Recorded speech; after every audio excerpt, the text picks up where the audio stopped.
Felice un po' nervoso nell'attesa, c'è lo sposino col mazzetto in mano che aspetta e guarda fuori dalla chiesa, che arriva la sposina da lontano. Arriva assai precisa e puntuale,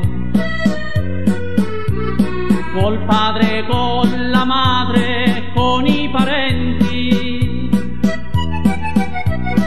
e rispettando il rito nuziale, un poco allegro, un poco commovente. Dice la mamma allegra ai piedi dell'altare, invoca una preghiera.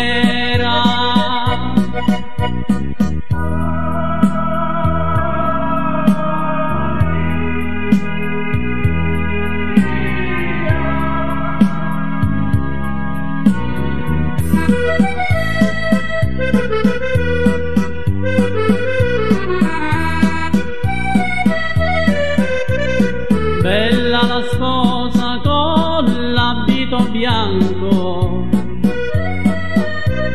bello lo sposo e bello il suo vestito, e l'uomo che sta bene al suo fianco, e che lo accetto come un buon marito. Viva gli sposi, forza, tutti insieme, facciamogli un augurio affettuoso per una lunga vita e tutto il bene, un avvenire bello e prosperoso.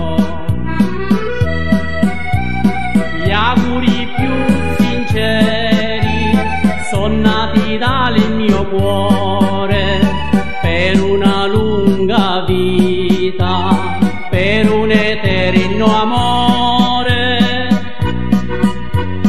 Auguri tutti in coro, assieme ai genitori, i figli son tesoro, frutto del nostro amore, frutto del nostro amore.